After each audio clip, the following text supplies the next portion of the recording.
Welcome back, everybody, to the Behind the Food podcast. I'm here with my co-host Daniel, What's up, guys? and today we have Justin Abrams as our guest.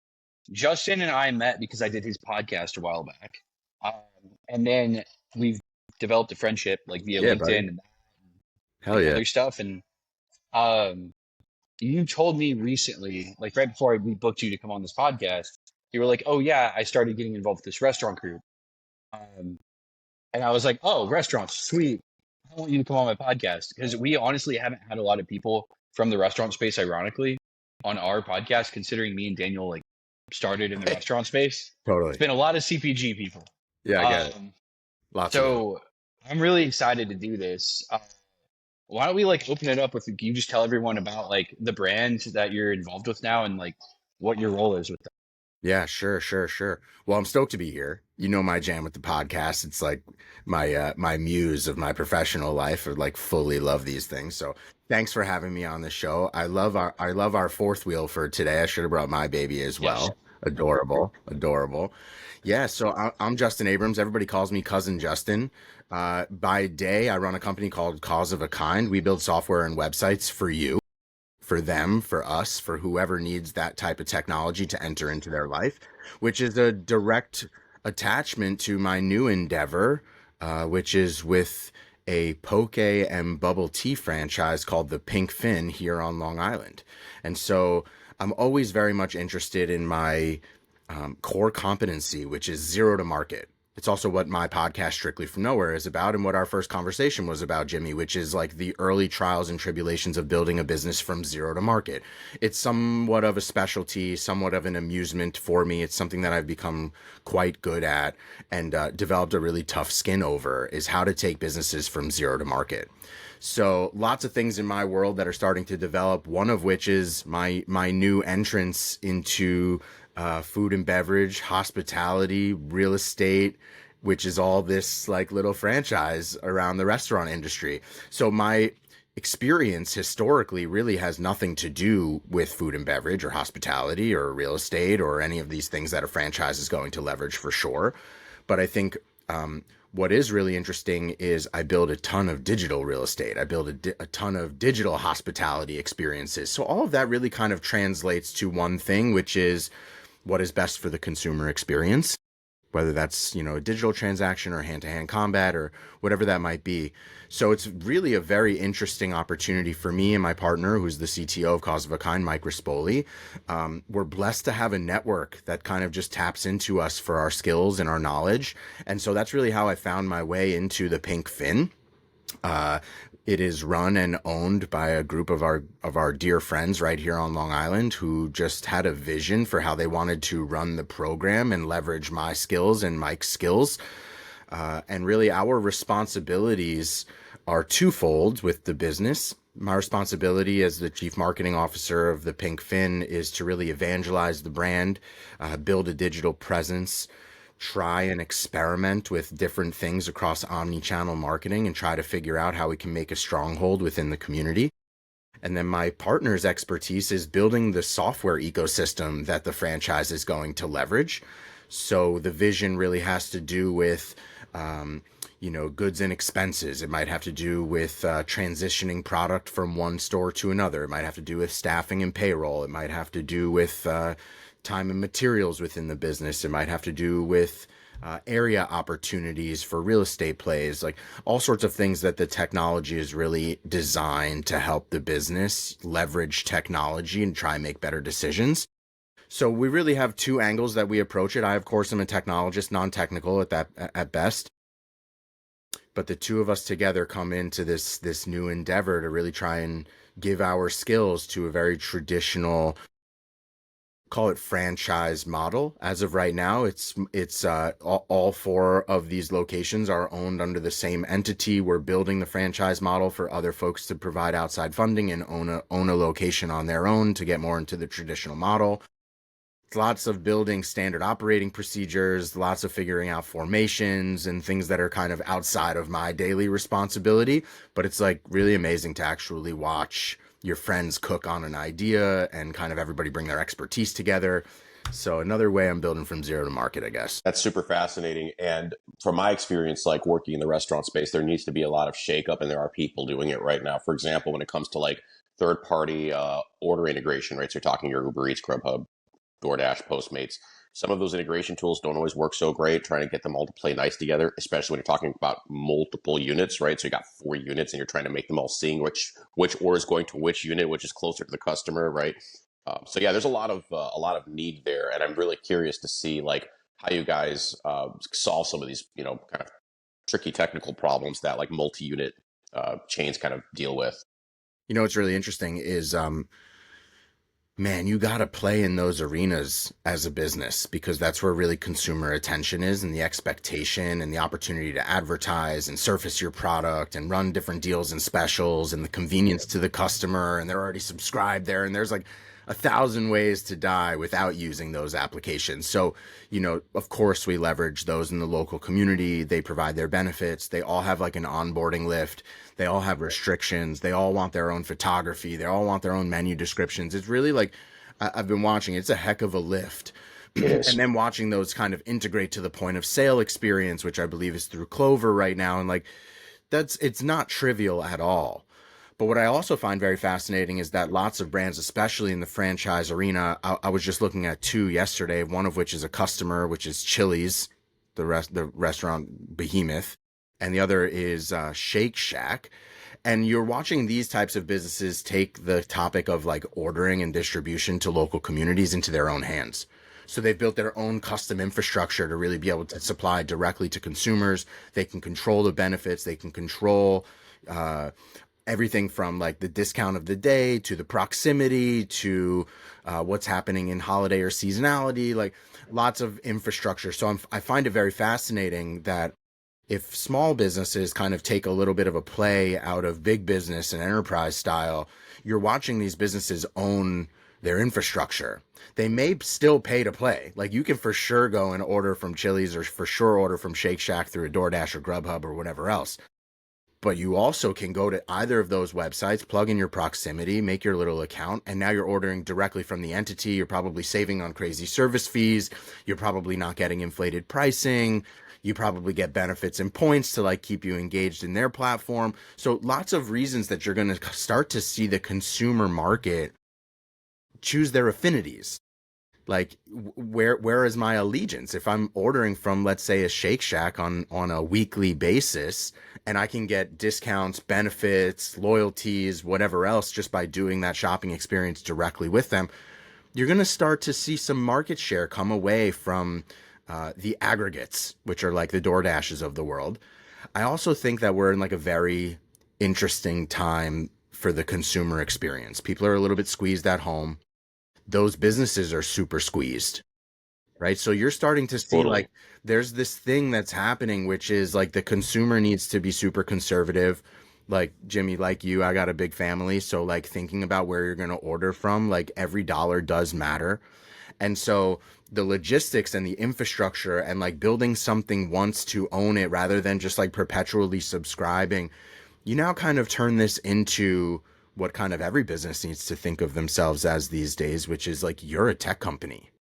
And so I think that's a big realization, especially for folks that are in restaurateurs are like designed to not be technologists, like the antithesis of technology. And so I find it very interesting and watch my partners as they go through this moment of transition in their brains, which is like, I'm actually a tech founder and like I own a physical piece of business that also allows me to operate. But in reality, the technology runs my show. And so I find that moment to be very interesting. And you've seen this starting to happen. And now software has never been more accessible, especially with the advent of AI. It's never been leaner to run and build. It's never been less expensive than it is today. It will just continue to get less and less expensive. And so I think now businesses are thinking really creatively about owning their surface area, owning their local communities, self-distributing. I mean, you guys remember the pizza boy that would deliver to your house, like that's like almost extinct, but you're going to see that come back as the local pizzeria is like, why am I participating in DoorDash? I only get a 5-mile radius, and like, let's just bring back employment and bring back the community experience leveraging our own infrastructure. So I'm fascinated with that moment right I have so many questions about this. now. I'll start with just saying that like it is very, very true that you always have to think of yourself kind of as a technology enabled company. And Megan and I, even back in 2017, when we originally founded No Baked and built the first scoop shop, making the software choices that we made back then were all very geared toward like, hey, we knew we were going to franchise the brand and like create something that was scalable. I ran into so many problems from 17 to 19 and just like this software is not doing what I want it to do, but it's like out of the box, so you kind of have to just like work through it. Um, what made the founders of Pinkfin interested in working with you guys to build like the custom tech stack? Because that's become so much more common. Like Crumble actually has like complete and total custom tech stack. A lot of Totally. people don't know that. It's like there are a lot of other brands I could name, but like that's the most recent one where it has become very, very large. Everyone knows who they are. Um, Daniel and I know a restaurant group in Nashville where they've had literally a technology spinoff since what, like 2015? So Like long ago. Yeah, it's like 10 long, years long now. time. They have an actual tech company that's part of the restaurant group. Supplies the tech stack to like, I think they have 22 brands. Um, how did they come to that conclusion that they should do that? They only have 4 stores. Like, how do you make the investment? And then like, how do you kind of like see it scaling over time? Because I'm sure there's an MVP and then there's another step forward and then there's kind of like a grand plan, like vision, which isn't today, but it's like where your head is at. Of course, of course. Well, I think what's really interesting about your timeline story, and anybody that's kind of been in that business for that length of time, even longer, like the advent of technology happened somewhere a little bit before that. The point of sale solutions that are not just single terminal that now allow me to run my inventory and my staffing and my deals and coupons and like all of that terminal based stuff at the register.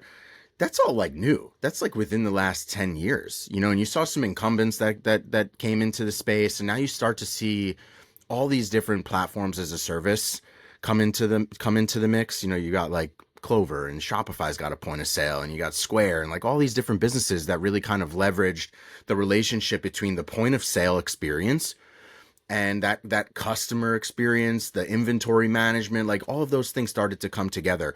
And so I'm fascinated, and you'll answer the question for me soon, Jimmy, which is, was that stuff even really as available as it is today back in 2017, 2019?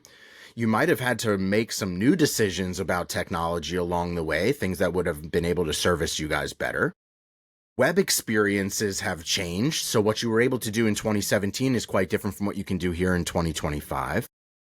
Back then, it would have been like probably cost prohibitive to go and try and build your own technology, because it would have just been straight manual labor with a large team somewhere that would have had to dog food a product for 6 to 12 months.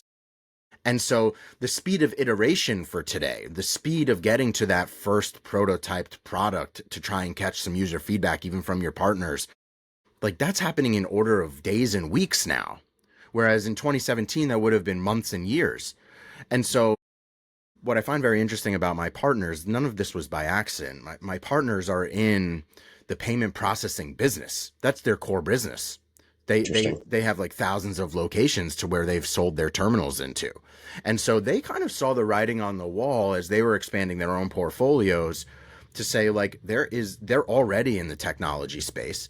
They're already leveraging some of these, platforms as a service, terminal and interface style engagements at the register.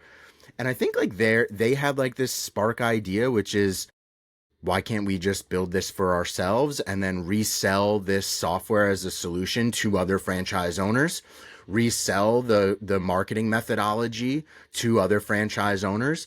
And so they really saw this as parallel plays. One is like the physical real estate side of it and the franchise model. The other is leveraging the technology and the marketing motion for other franchises to be successful out of the gate.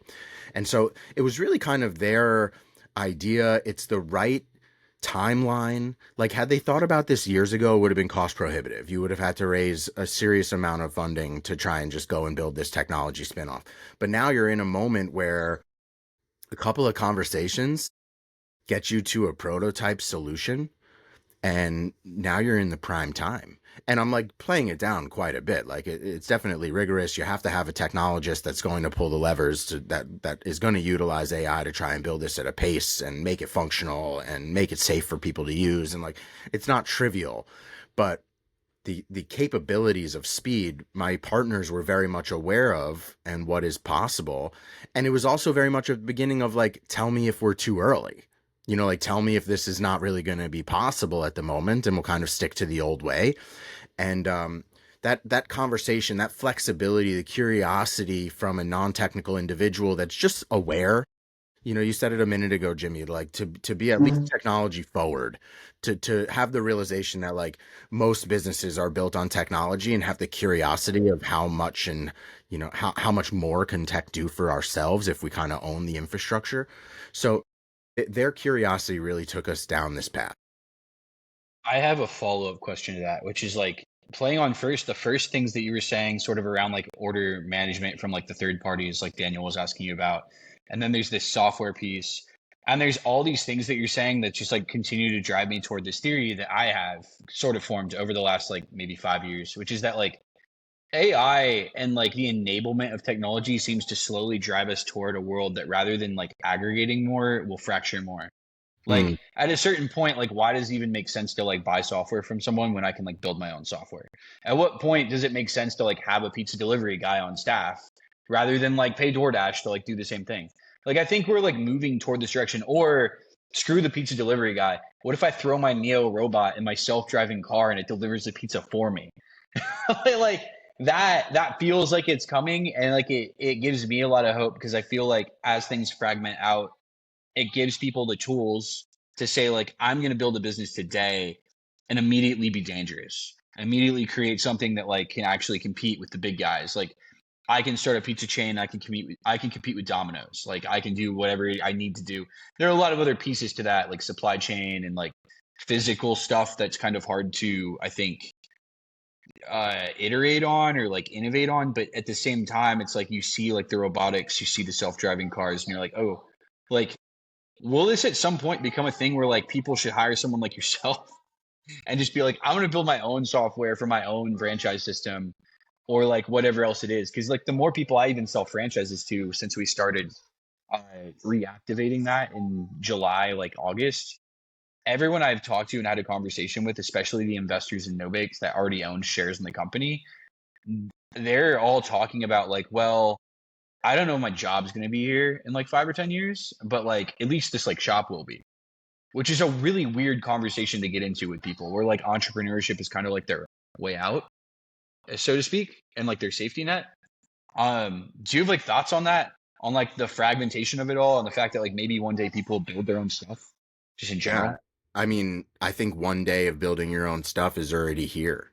I think it's a math equation, right? I think one of the things that we have built and that I've invested in for our business is called fin forecasting. It's the ability to see your near-death experiences from a financial perspective. The big question for any business is when I'm going to run out of money.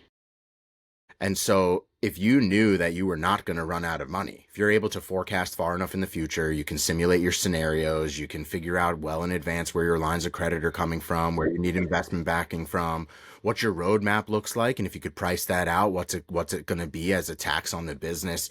Lots of different things. This is really about a money equation. And so I think the interest of what is possible is already possible. Like if a business owner is interested and has the stomach and the capital to build these things, it's already possible. But I think that's the big equation, and most operators kind of work in business with a little bit of fear, a little bit of uncertainty. The question of like, what if nobody comes in the store this week and I have to dump all inventory, and like it's a massive loss potential. Like you there's 1,000 ways to die, especially in the restaurant business. You're leveraging from everywhere. Your energy comes from somewhere else. Your staffing comes from somewhere else. Like your utilities and maintenance and everything comes from somewhere else. At least with technology, you could self-host. Like you could do this in your own way. You don't even need to work with a cloud provider. You don't need to use things that are vulnerable to big market forces. So like I find it very interesting that I don't love speculating about the future, because what I actually find is I think that there will be a return to the manual experience that like we kind of all grew up in. I think that the tools, the conveniences that you're talking about, which is like no staffing at a restaurant, you start to see that already. I don't know if you've been in a Wonder, but like that's the perfect example. Like it's all back of house. Like there is no front of house service experience. So you're starting to see businesses that are going to just change the relationship that they have with technology and with staff. Um, and I find it like tough to speculate about what the future is going to do, because I think that people ultimately have a return to convenience. They have a return to family and nuclear time. They have a return to things that make them feel that they're contributing into the world. So I think as businesses are looking to kind of transcend from a technology perspective, those that are bullish about it and want to get ahead of all of that, it's a double-edged sword. You're still on the timeline of all of this. Like dinosaurs were 350 million years ago. Technology was 100 years ago. Like we're at the beginning of all of this. So if you want to be a first mover and you're curious and you're doing this from a math equation perspective, you can forecast out and see that there is a cost savings. You can see that there is a lack of exposure from a financial perspective. I think the math tells you how to make the decision. But if you do this from the perspective and you see like you've got 6 months till cliff because you took all of your extra margin and put it into building something, the math has to tell you a different scenario. So what is possible today is not necessarily what's practical for the business owner. And I implore business owners to really go through an exercise of up to 36 months of forecasting. Predict the worst stuff. If you look at an economist, you're coming into like total market crash, another Great Depression in 2030. So like predict for shit to hit the fan. And if you're still positive margin, make some decisions about how to deploy capital, own your surface area. Now, we didn't really get into this. We're talking a lot about technology and AI and all of this stuff, but if you build it, they won't come. So that's where marketing comes into this scenario. So how do you differentiate yourself as a small business from like a marketing perspective? How do you create brand affinity from a brand awareness campaign, from advertising strategies? Because just because you built this software and this technology, is anybody even going to use it? Are you going to hire staff that doesn't like using the technology? Did you build it because you saw the vision, but like you really didn't even talk to your people about what's best for them? So lots of things that kind of intersect in the equation here, but I do think, just to like answer the question blatantly, the future is here. It has never been less expensive or fast to build custom technology. And I think that the way that you envision your business is worth prototyping. Like you do not have to transform every scoop shop, Jimmy. You could use one that's just like the flagship store, the pilot, the one that's just testing progression. And so if you're fortunate enough to have a franchise where you have multiple entities where you can trial and tribulate and like, work through different hypotheses, that's cool. But for the small business owner that only has one location, the pizza shop on Main Street, being very deliberate, listening to your customers, trying to understand what I said before, which is it's death by 1,000 cuts. People are overspending by utilizing some of these solutions. What's the minimum amount of technology that you can introduce to your community and to your customers that are beneficial to them and not necessarily beneficial to the business? The business needs one thing, which is margin. And so how do you build things that benefit the customer experience? Never more possible than today. Yeah, I think about you talk about owning the whole platform, but then there's also the added advantage of owning the data, right? And then that remarketing capability. So when Postmates, Uber Eats, Grubhub, DoorDash, your third parties, or even your platform, your Square, your Clover, etc., own the data, all of a sudden you have limited remarketing capabilities versus if you own it yourself. And like you said, if you build it and they don't come, it's a marketing failure, right? So owning the data is a big part of this as well, I think. The data, that's an interesting scenario, because when you think about it from a marketing perspective, a lot of these platforms offer, loyalty text programs. They offer, your email drip programs. They offer, the ability to see birthdays, or, you have all of this. And so some of these things you have to, again, this is all a math equation. Some of those things that exist are better to buy off the shelf and leverage because you could use it today. Versus if you build it and you have a custom solution, and like, what happens if you forgot about a little bit of a thing? Or what happens if you didn't use like the right auto scaling database or something like that? Like, what happens if you make poor decisions? And so that's why it's really important to partner with some type of a technical entity, be it cause of a kind, or have a technical co-founder that really is experienced in building this type of surface area, because it's not trivial. There are big decisions to make that, like, God be willing, you do hit scale, and like you do need to leverage some of these. You're still using third-party solutions. So for example, if you were going to build an email automation solution, you still gotta like leverage a third-party email service provider. It could be bare metal, but you still got to go and make the right decisions. If you want to collect point of sale because you just created a delivery app, you still need like a Stripe at the bare metal. Like you still need some type of point of sale solution, and stitching these things together, making sure that you're not exposing customers' personal data. Like, for not for nothing, a restaurant is collecting some of the most personal data that we have. Your credit card information, your name, your phone number, your address, like all of those things that come together in the delivery button. Like, that's kind of sketchy. So leveraging these solutions that exist in the market today, you're leveraging their cybersecurity teams. You're leveraging decades of investment focused on keeping user data and privacy safe. Like, there's lots of reasons to buy off the shelf. If you have the appetite, though, and the curiosity, especially from a franchise perspective of like creating this technology ecosystem that your franchises are going to leverage from you, some of those things are worth building, because the solution that exists on the shelf is designed to fit the majority of businesses, not yours specifically. And so your specific business may have nuances that you want to create a custom layer for.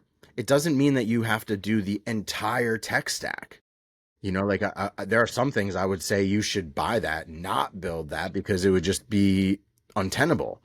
And so again, this is really about like architecting the full idea, figuring out what is cost efficient, what is purchasable, what is tried and true in the market, and where's your area of exposure that technology just doesn't accommodate you and your business for specifically. Yeah, I think especially in the franchise space, you're looking at things like, being able to create those SOPs, and how do you make sure that they're updatable in real time, right? If you make a change, that everyone gets them, almost like a cloud-based solution, right?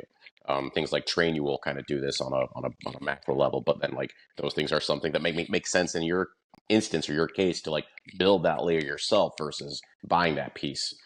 So yeah, I'm curious with Fin, with Pink Fin, are they building out the tools that allow them to like distribute SOPs and create them, or are they buying those off the shelf? Yeah, it's kind of both at the moment. The real, and then it's also just like Google Docs. Sometimes you just got to move light and fast, and like the team is not so expansive. I think it's still under 30 staff across 4 stores, so it's not so expansive. They're leveraging modern tooling, things like Slack, to be able to do like instant communication between the teams. I think they were leveraging some insecure things like non-secure things like maybe Facebook groups and stuff like that, but to centralize teams utilizing these types of chat solutions, those are great ideas. Again, you're not going to build your own. You could, but like you use what's sitting on the shelf. As far as like standard operating procedures, like a lot of this stuff is owner down. So like the owners are like the one of the owners is like the head chef. Another one is the merchandiser and buyer of products. Like a lot of these things are top down. And so as they iterate, they're distributing standard operating procedure across various opportunities. It's really more about like where to find it and how to alert the team at this point. The technology that they aim to bring in is designed to leverage what is best in practice, what's best in class. So all that is like a researchable through an AI solution. Like that's all really cool to be able to do all. But this is really about like the distribution of these documents at this point. It's not the declaration. Like they're not set in stone yet. The business is like still evolving and still trying to figure out what is best practice for them specifically versus industry best practice. And so I'm seeing the evolution of all of this, but I think the intention is that anytime a change is made in a data set, so an inventory is changed, a new menu item is added, a new station is created. For example, they just added ramen noodles for the winter to come. So like anytime that a new station or a new product is added, a new manager comes in with a different point of view or whatever, to be able to dynamically update is the goal. Yeah. I was just thinking of something while you were saying that, which is that like, man, now I've lost it. What were you saying at the very end, like right before you ended? You were like talking about, um, you guys were talking about Trainual. You're talking about how the SOPs are living. I think everything's a permanent iteration. Like you're not necessarily ever gonna have it set in stone. And like Daniel knows this, like from just running like multiple restaurant brands, it's like nothing is like, oh, we're gonna do it this way and we're gonna do it this way forever. It's the littlest, smallest things that are always changing. Even at No Baked, which is like the simplest, calling it a restaurant's silly, but like it's still some sort of operation. Things change all the time, like constantly. Whether it be recipes, way you set up the POS, um, easiest way to greet customers, like the order flow, how we're gonna do like workflow for like when we have a line. Like all of these things are constantly evolving. And I think as you build a franchise system, the best franchisors actually take a lot of feedback from their franchisees and then they iterate more. It's honestly like a living document. Daniel, it's funny you mentioned Trainual though, because that's where I'm hosting the new ops manual for No Baked. Nice. Mostly because I'm big on like the video like thing. So you can like take videos of like current employees and like put them on there, attach them to like SOPs and stuff like that. But yeah, man, I mean, you make a good point, Justin, with like the out of the box conversation too. That like you like a lot of these solutions already exist, especially on like the bare metal or like bare bones, as you were saying. Like you're always going to use Stripe, even if you're like the most advanced tech company on earth. Like you're not building your own payment pipes. That would be insane. Um, you're always going to use an email service. Like why would you reinvent the wheel? That's kind of silly. You can just integrate it into what you're already doing. The same way that like Shopify is straight up integrated into Klaviyo, invested in the company. Shopify, the giant behemoth in ecom, didn't build their own email service. It's like, why would we do that? It's kind of ridiculous. There's a reason for APIs. There's a reason for integrations. I like how you're like framing it and thinking about it. Uh, if we move on to the thing that like I'm real excited about though, which is marketing, you've had many of your own brands in like different industries. Cosmic Kind's an agency, so you do marketing for your own business. I know Cosmic Kind started as like a clothing brand. That's right. So like building brand and like marketing is something that you've done for a very long time. How is this different than the things that you've done in the past, like marketing a restaurant? Like what has been the thing that's like been very, very different than any of the other stuff, or has it all been the same? No, you know what I think is really interesting? There's a smoking gun that I've never really been able to take advantage of, that only certain categories of business are what I think is like really successful leveraging the strategy, and that's influencer marketing. And so Cause of a Kind as a clothing brand almost 10 years ago at this point, I had like one of the earliest influencer marketing experiments. And what it was designed to do is what the podcast transitioned into, which is just interviews and people's stories and like just leveraging and fame jacking, I used to call it. And it's really just leveraging people's network. I would send them some swag, they'd send some pictures, you end up on their social media, and like that does not work for an agency. You know, it doesn't necessarily work for technology companies. I mean, it may at some scale. Like if Shopify makes a commercial for Super Bowl, you'll see some famous faces, but like you're not necessarily seeing them like leverage smaller influencers with, 6 to 10,000 followers on just Instagram. What I find really interesting and a strategy that I'm super bullish about that has proven to be working for the franchise is hyper local niche influencers. So you get like a food blogger right here on Long Island where their audience is Long Island looking for like the place to go and eat and spend some money and take the family to. And they may only have like 10 to 25,000 followers, but those are hyper local endorsements from people that have the local attention.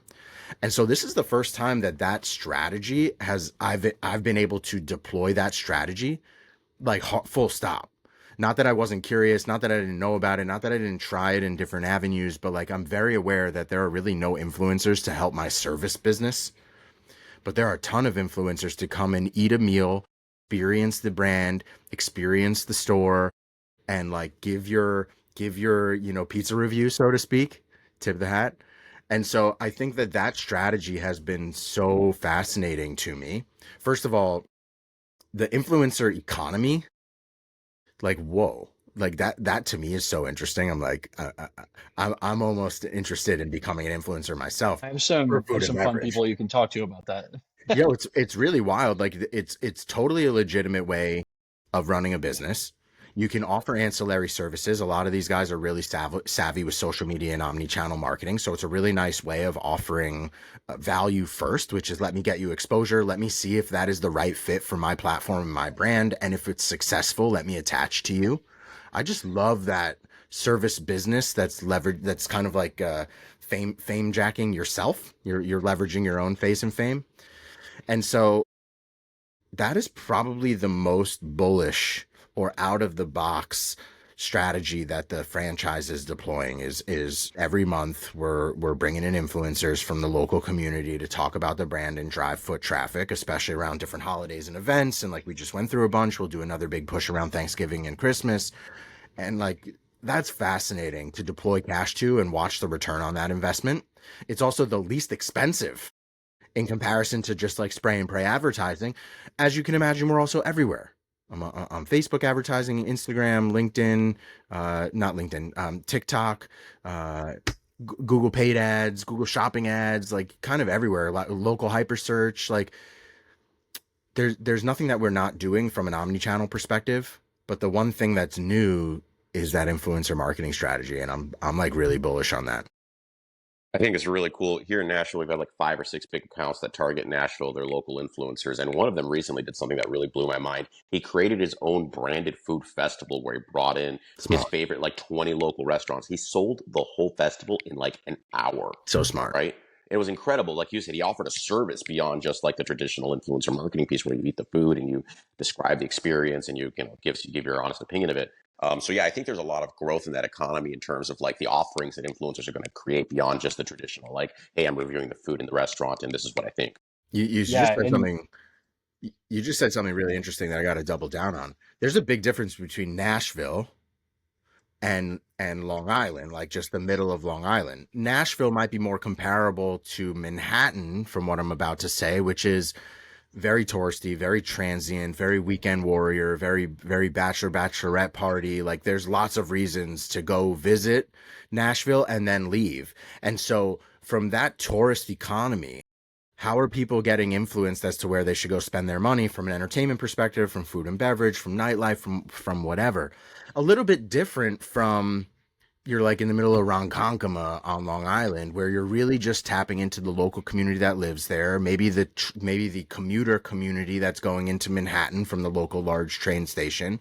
But there's a big difference in the type of account, type of strategy that you deploy, the consistency. So, for example, you probably need less consistency in Nashville because people will go on Instagram and search and like that content lives forever. And if it's doing well and performing, it'll continue to surface. Whereas if you're hyper local in the middle of nowhere, you probably need to be daily in somebody's feed to like make a habit that like, oh, this place exists. And like when I'm hungry and I'm on Instagram simultaneously, I'm like, whoa, I should try the Pink Fin today. So again, the business has to be a little bit aware of your surroundings, of like the market forces that are in play. And influencer marketing is a giant category. And so how do you slice that up to take advantage of it strategically? I think that's the art of that whole thing. dude, I love that we're having this conversation just because it's how we launched No Baked. Um, and that was a long time ago. And so it was like a very different style of like influencer campaign. but partnering with a lot of the accounts that like Daniel mentioned, um, Megan and I just gave them free samples. Like the day that we launched, we were like, we'll just give them free samples. We're going to do like farmers markets and stuff for now. We'll see how this goes. And that buildup of momentum from those influencers and the activity that we did over the summer, which is really pre-opening marketing, from March of 2017 to October of 2017, we built up like 10,000 followers on Instagram just purely through that. They're all hyper local for the most part. In our audience, we're getting out in front of the community, so people were trying it. And then at the time, again, like you said, you have to be aware of who you are, where you are, in place, time, everything else. We just like used Facebook events to basically like drive hype to a grand opening that happens like 45 days later. Grand opening had, I think, like, I mean, we had like a 2 hour long line for like 2 days. I don't really know how many customers we served. It was like 4,000 transactions or like 4,500 transactions in 2 days. Um, and like, like people pay for like multiple people, but it was really weird to see. But like to your point, it is one of the only businesses where you can do something like that, where it's like hyper local influencer marketing. These people do not have tons of followers. They never will. That's not the point. And they have this thing and this niche that I think will continue to build over time. Like what you and Daniel mentioned, like all kinds of other services they can do, all kinds of other ways that they can like get involved. And like the more, again, like the more fragmented the world becomes, like, the better that is. Honestly, even like the like influencing that I do on LinkedIn has resulted in some like really strange shit for me that I think would not have happened otherwise. And it's like, do I have a lot of followers on LinkedIn? No, not really. Like I just have a very engaged audience, and they all happen to be like founder, CEO, and their like job title. I don't know what that means, but apparently it means that if I want to like help somebody like sell a random software product, actually get people to sign up. I'm like, it's really strange, but people have gotten to know me, they trust me, and then they do things. I imagine that in the food space and a lot of other places, you'll find these like hyper niche local things where you have a person that people trust. And like you said, as the world gets bigger and bigger, or smaller and smaller, I'm not really sure how you want to describe it, but people's attention is being pulled all over the place. They're going to continue to find points, like places where they can trust, and then to like lock in to like that thing. What else have you guys done? Like, I guess that has been like successful, like driving people into the stores, because creating foot traffic is hard. It It is is. incredibly hard. It is, and I can't lie to you. I see it all the time. Like there's always like down days, down multiple days where we have to like divert effort from a marketing perspective to a certain store or location because like the foot traffic is just down and we're not gonna hit daily quota. Like it definitely is a juggling match.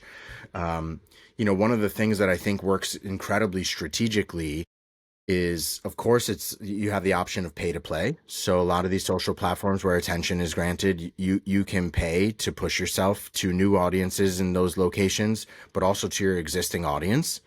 And so that's really helpful in incentivizing foot traffic. There's all sorts of different like deals and coupons and like, we did something for like breast cancer awareness month. There's something for like, if you bring this email in from the blast this week, you get a coupon, like tons of just the normal omni-channel things. Is there one smoking gun? There isn't. I can tell you that even the influencer strategy is more long tail. It's not like the day they post, you're going to get a flood of people coming in.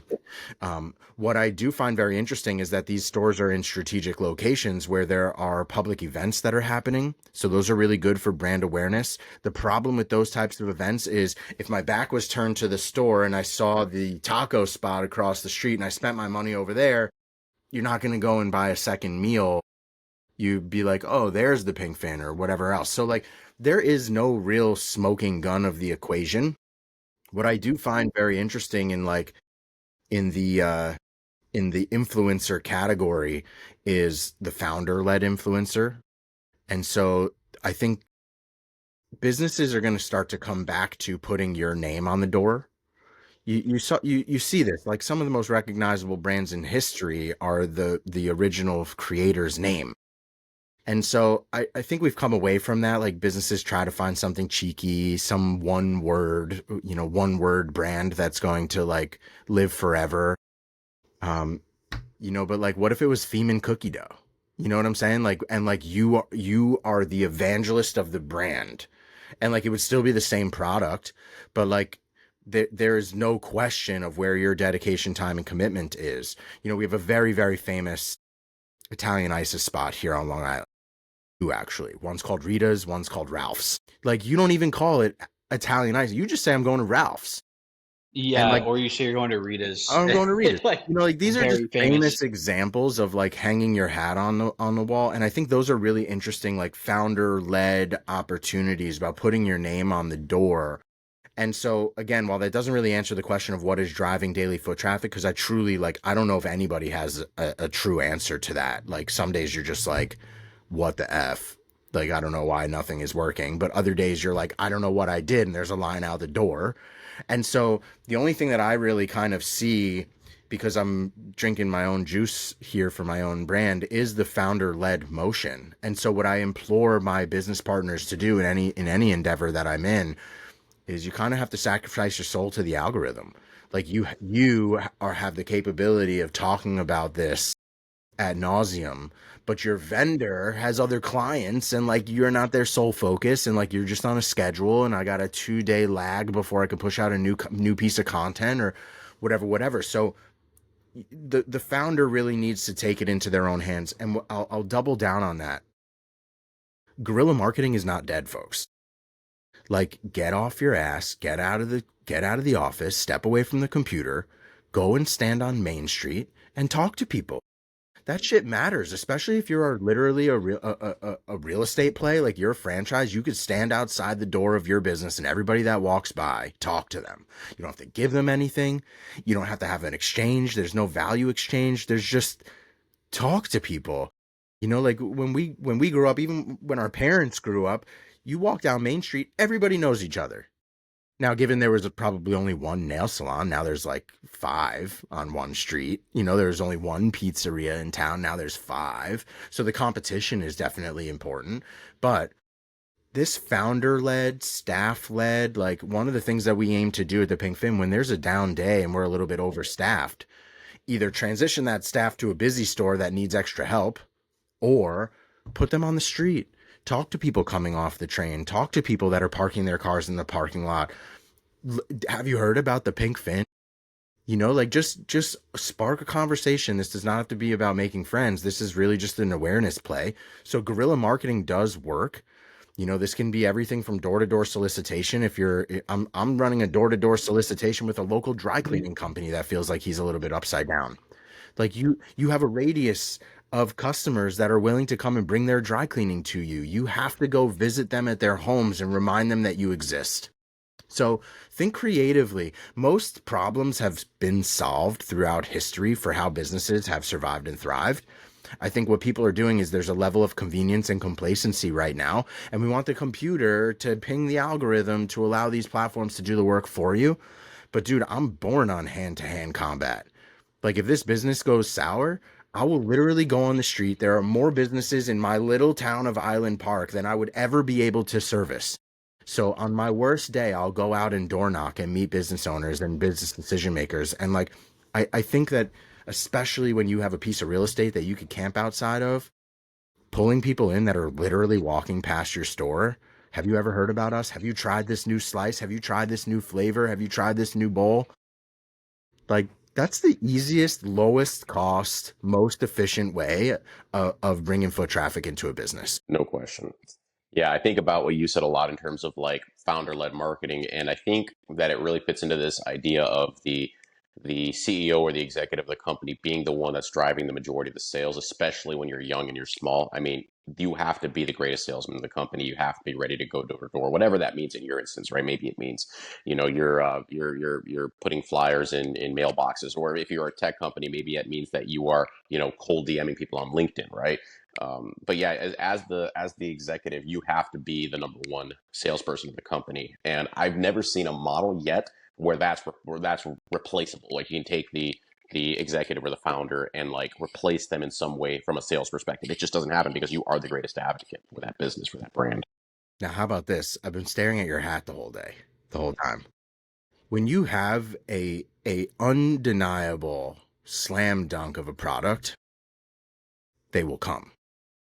So this is a big realization. Cracker Barrel kind of nailed this. I don't think I've ever been to a Cracker Barrel where it's not packed. Like they've built an experiential restaurant. And so this is a big reflection, and this is a tough one to swallow. But should your business live?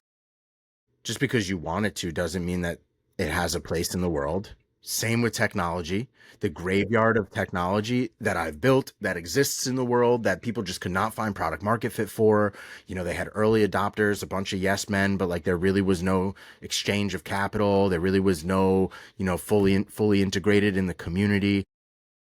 There is a reflection and just a realization that every founder has to go through, which is maybe this isn't supposed to live. And Tough so answer. that's a tough pill to swallow, but like I think if you keep that as your true north, like what is the thing that people want, not what do I want to make? That's self-serving and ego-driven, but what do people want? And be very willing to iterate and listen and do some data sourcing, like, and massage your brand in the direction of what people want. There's a master class in there. And so we talked about it a little while ago. Cracker Barrel is a great legacy example, but like Wonder is brand new on the streets. Like it's no wonder that the place is packed out and that they're doing incredible. And that's like the most rapidly expanding restaurant that I've seen, next to like what Chipotle was able to do years ago or Starbucks was able to do years ago. Like Wonder is popping up everywhere around us. And so there's something to be said about just bulldogging your way and using tons of capital, and like you raise endless because like you had a career as a CEO and like your pedigree lends itself. That's cool. But at a very micro level, the signals as to whether you should exist in the world are really important to pay attention to. That's not forecastable. That's very emotional. That's very community driven. And that takes skill and a stomach and a talent all on its own. And I think there are great examples to follow, but there can only be, a one of one. There will be no other Cracker Barrel. That's a one of one. You can try to mimic that model, but it'll likely flop and fail. And so authenticity is important, and that's why founder-led strategies are super valuable if it's not founder-led ego strategies. If it's founder-led, it's almost more political. It's like tell me your pains and woes, and like I'll implement those changes. Lots of founders get it wrong. It's more ego. They want to be, they're 5 minutes of fame, and so there's some maturity that has to happen in there for it to be an effective strategy for sure. Absolutely. Absolutely. Yeah, and I mean the thing about knowing whether you should exist or not is so important. One of my Super hard. the most successful mentor that I have, the guy like took Sonic public onto the public market. His name's Steve Lynn, super cool guy. He's very old now, but like had a long career in restaurants and consistently preaches the concept that like your customers allow you to exist. Have you asked yourself this week, like, why are you allowed to exist? Like, why are you being allowed to be here? Like, why do people keep coming back? Do you even know? And it's like, if you don't know the answers to those things, you got nothing. Like, and at a certain point, a lot of people, they feel entitled that like their idea, their thing, like you said, Justin, should exist. But it's like, no, it should not exist. Like, if nobody wants to come give you money, it's unfortunately not valuable. Like it's my favorite thing about capitalism. A lot of people don't like this, but it's like people vote with their dollars, and that's pretty great. Like you get to like know really quickly whether or not you've built something that people find value in. And if people find value in it, then like, yeah, it's worth it. Clearly you should exist. But the reverse is also true. And in restaurants, too, more often than not, people build something that is a labor of love and like no one wants it. And it's like, why do you keep banging on your head on a wall? Or like, why do they keep banging? The barrier to entry is unfortunately really low. Anyone can go open a restaurant and anybody can fail. And you hear about the failure rates of restaurants all the time. All the time. The margins are bad. Whereas like, you hear the margins are bad things a lot too. Whereas like the two guys you have on this podcast, our margins are not bad. Yeah, right. Right. I'll be the first person to tell you that like Daniel selling pizza and empanadas and me selling cookie dough, we have great gross margins. People find a lot of value in our products, and we're able to sell them for a price that makes sense. if you open another Chinese restaurant and buy Chinese pre-prep food from Cisco and that's your business model, like I am sorry, I hate to tell you this, but like you're not going to do well. Peter Thiel actually in 0 to 1 has an example of like why restaurants are a bad idea, but it's like kind of in reverse. He's just basically pointing out like don't start a new Indian restaurant in Palo Alto. There's like 20 of them. No way. Like I could have told you that in order to like go 0 to 1 though in the restaurant game, you really just have to innovate a little bit and you have to find a gap in the market. Daniel did that with his recent concept. And nobody really saw it except for him. And then it turns out like, yeah, people like Neapolitan pizza from a food truck, but like there weren't any Neapolitan pizza food trucks anymore. There used to be, and then there weren't. And it turns out that like that allows you to have like that tiny piece of innovation you need to get customers pumped. But like people overthink it too often. And then also people, like you said, they're kind of entitled to like think that they should exist and they shouldn't. Interesting. Very hard realization in every industry.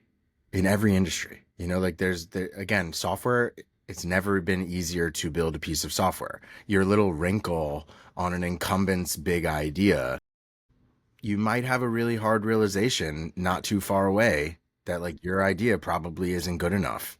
Your tool was too pointy. Your business wasn't differentiated enough. You know, so I think that's a hard reflection in the mirror. But if you're a serial entrepreneur, you got to get good at that.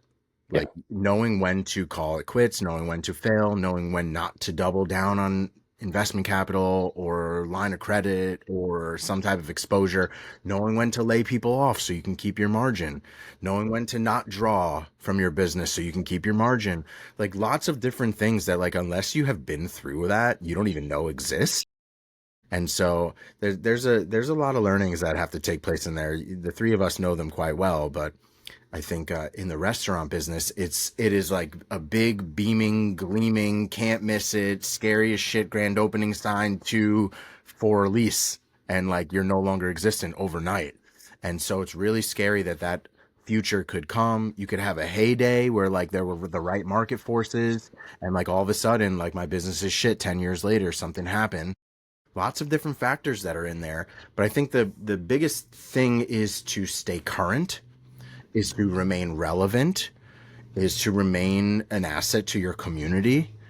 Not everybody's got, you know, investors behind them. Not everybody's got, you know, endless capital to be able to do all sorts of stuff. Most people are just fighting hand-to-hand combat. So try a little bit of a new thing, experiment during your slow season, try to make micro changes, update your website, release a new menu, you know, maybe make some modifications in the pizza shop so it doesn't feel like it was built in the 90s and all the tiles on the floor are cracked. You might have a dynamite slice, but nobody wants to sit on the grime. Like just making little changes here and there that also lends itself to what is next, which is remaining relevant in your community. It's one thing to gain original relevancy and exist on day one. Again, I told you my muse is 0 to market. The thing that always eludes me, and you're only successful a couple times in life. The ones that are really successful, they've nailed this, which is scale, market to infinity. And so that's really the hard part. 0 to market is the scary part, but scale and how to remain relevant and how to continue to hit your margins and how, etc., forward to extraordinary, that is actually the art of the whole thing. It really is. I have one last question so we can wrap up. What have you found that doesn't work? Like when you've been like digging into like marketing for like a restaurant brand, like what has like failed miserably that you're like, just don't do that? Like, is there anything that stands out to you that's like just a bad idea? You know, I say this because I say this with like so much soul and sadness a little bit because I am a career SEO. And so Interesting. Right. So like from my perspective, it like pains me to say that that's probably the worst place for a business to try and go and compete right now. You know, like I'd be more interested in you competing in like Google Maps advertising for hyperlocal opportunities. If you're in Nashville, I'd be more interested in you going and, putting an ad in a New York-based magazine or newspaper than I would be saying go and write a blog or go optimize your web experience. Like, you have to understand the transition of the consumer experience, especially with the search engine strategy. Even Google paid keywords like Google AdWords, like you'll see prime terms that are just not returning any click. Like you'll see a 0% return on ad spend. Just some of these channels are just dying.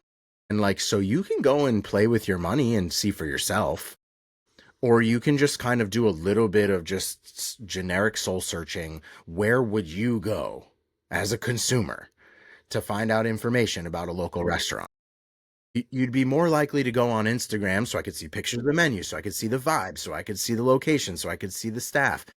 You're more likely to go to, Google Maps, which you can then have like the gallery of images and like you can see the location and the busy hours. And just think about your own consumer experience. Are you going to Google search and typing in like local pizza near me? You might do something which is cheeky, like best slice on Long Island, or like best cookie in Nashville or something like that.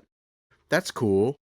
But is that where you should necessarily double down your marketing effort? If you have a limited budget per month, do you put it into writing blog articles? Do you put it into optimizing your website? Do you put it into running AdWords? I just don't see that as the thing. I think if you're mature, if you're really running an omni-channel strategy and you have channels that are working for you and you want to continue to grow an organic footprint, great. I think there's a rite of passage these days that have to do with that. Where SEO would have been really helpful was before all of these things really hit traction. People were going to Google search for the convenience of it to really try and figure out what's around them. Now, I have proven that incorrect many, many times throughout a large career. So that to me is like because I have partners that ask me, what about SEO? What about paid keywords? We're not putting money in there. Are we missing an opportunity?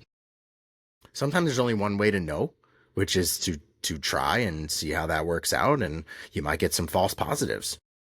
But then it's also really hard to connect the dots with the data. Like, how do you know that article drove traffic? How do you know that paid keyword drove traffic?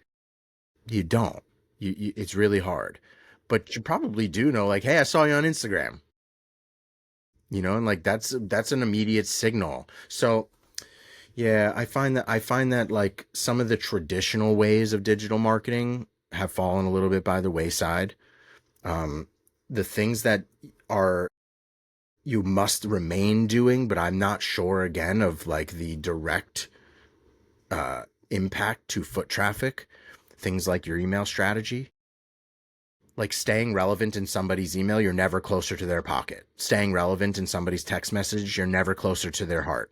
So you got to remain in those things, but you should also figure out creative ways of trying to measure whether that action led to foot traffic, which led to a sale.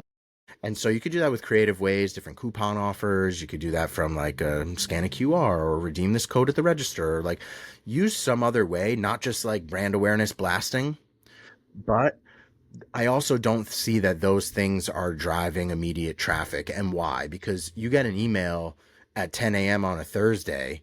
I already forgot about it at 4 p.m. when I'm buying food. So it's very hard to like time appetite.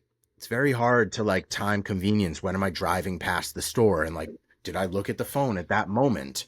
There's a lot of different forces that are happening. So some things you can't turn off. Some things you shouldn't really try to live without. The last thing that I will say about this, because we could go on this topic forever, but last thing I'll say on this topic is once you start down a path of paying for visibility, if you turn that off, you're in trouble. Now, that doesn't mean that you shouldn't have the discipline to turn it off. If it's not working, nobody saw you anyway, and you've lost nothing other than the money that you've put into it, and you shouldn't continue to lose money. But if it does work, so let's just say I'm wrong, and like you put money into AdWords and like it works, you can't turn that off, or that faucet is done. And so this is again, another double-edged sword. Lots of these problems that exist, but That's a big one, is the realization of like, sometimes I am going to need a dedicated expense to that marketing strategy that prevents that faucet from turning off, because once it's off, somebody else took your spot. And to regain that, you got to spend even more money. And so there's a balancing act that takes place there. And so I'd be more interested in the curiosity. I'd be more interested in like crowdsourcing the data from customers. Where did you hear about us? Where did you research us? How'd you find out about it? I think people will be so surprised to find out that it's like referral is like number one, and likely the social media platforms, because everybody's in this like voyeur economy of trying to figure out what's their next move. Yeah, that makes so much sense, dude. I had the feeling about that, at least at like Google Maps, like a long time ago. We leaned like heavy into like incentivizing Google reviews a long time ago, because I was like, well, this will boost how you show up in Maps, and it will change how people like view you when they see like, oh, they have like 400 reviews. They're Absolutely. 4.7 stars or some bullshit. Absolutely. And the only reason I started doing that is whenever I'm out with my friends and we're like looking for a place to eat, that's what you do. You like basically just type into Maps like dessert, or like you'll type into Maps like food. And you can like see places that are like within your vicinity, especially when you're walking. It's like you're not trying to walk far away. I have another one that I'm bullish on that I really don't do enough, because it's kind of like, like, doesn't make sense in people's brain. Radio is not dead, and you can get super hyper local with radio strategy right now. And so I find that one to be really interesting. I haven't done a lot of experimenting other than like the research with like iHeartMedia, and like here in New York, it's Z100 is like your large incumbent, and like their hyper local accuracy, the amount of times that your brand name will be said on primetime show, it's like so affordable in comparison to some other strategies. And so I find that shit to be really interesting. Like, I have not really tried it. So like, if there's a brand out there that's really bullish on radio, but like here in New York, I'm calling Top Dog Law if I get into a car accident, because that guy is just on repeat on the radio. So there's something to be said about the old shit still works. Like, go play where people are not playing. And so if you could like hyper local your radio ad to like the greater town of Ronkonkoma, and while people are getting in their car after coming off the train, they put on Z100, they hear the Pink Fin, there's got to be like this natural connection. I'm not telling anybody to go try this because I haven't done it myself, but like, this is on my roadmap of fascination. This is not financial advice. No, You not at might all. want to buy some radio ads. Not at all, but I find That's it funny, man. hilarious. It could work. I'm Well, super fascinated. dude, there's a lot of weird marketing like that people have forgotten about that I think works. You know those like posters in bathrooms, Yeah, right above the of course. urinal? Like those work for me. They just do. Of Like course. I see shit and I'm like, oh, that's cool. I'm gonna go do that. Right. And course. for the longest time, I was just like, I wonder how much these cost. They don't cost anything. They're Right. essentially free.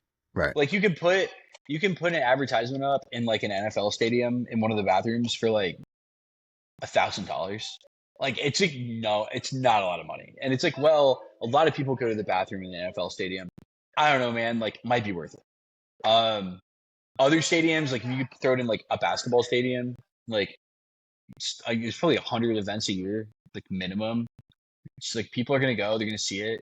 I'm sure it's more expensive somewhere like that, but like, dude, it can't possibly be more than like $5,000 a year. And you get sent, it's like hyper local. It can be down the road from wherever you're like, restaurant, business, whatever physical thing it is you're doing. Yeah, there's a lot of interesting stuff like that, man. All right, well, we've gone a while. Justin, I appreciate you for coming on. Likewise, man. Of course. Please tell the audience where people can connect with you, since maybe they own a restaurant and might be interested in talking. Yo, I'm literally everywhere. I'm all platforms, but I keep it easy. I'm at Cousin Justin, Cuzzin Justin, on all platforms. I run a company called Cause of a Kind. We build software and websites for you. I'd love to even hear about your idea, even if I'm not your selection. I'd love to help you find your way. I run the podcast Strictly from Nowhere. I feature founders in their journey from zero to market. It's how Jimmy, you and I connected in the early days anyway. So if you're a founder, if you've got a wild story, I'd love to host you on the show. And last but not least, I got to plug my local Long Island community here of technologists, and kind of everybody is a technologist these days. If you take nothing away from this episode from that, you run a tech company. It's how much tech do you use in your company is really the question for today. So tip of the hat to Long Island technologists. We meet every 45 days at the original coffee shop that Cause of a Kind was formed at, to retell our story and to share some technologist first insights, updates, strategic conversations, all sorts of fun stuff. So if you're in the local area, please come to our events. Other than that, I got all sorts of shit going. The Pink Fin is an amazing 4-location right now, poke and bubble tea. We got Riverhead, we got Ronkonkoma, Coram, and Selden right here on Long Island, with expansion plans for the rest of this year and for 2026 and beyond. And if you're interested in getting a handle on your finances, I built a company called finforecasting.com. Please go ahead and take a look at it. It is ways not to die. Let's just say that. Ways not to die. The ability to forecast your financial future and have a sound one at that. But fellas, thanks so much. This has certainly been fun. It's on a topic I really care about. And thanks for being great hosts. Absolutely. Thanks for coming on, Justin. Dude, thanks for coming on. You'll have to get Daniel on your podcast at some point. Yeah, that'd be dope, Absolutely. man. Guys. We'll make that happen. Yeah, for sure. That'd be dope. I appreciate everyone listening on LinkedIn. I'm sure there were some of you. And also, thank you for dealing with me having my daughter, Megan's birthday. So I let her sleep in. See Well everybody played. later. Bye. Well played.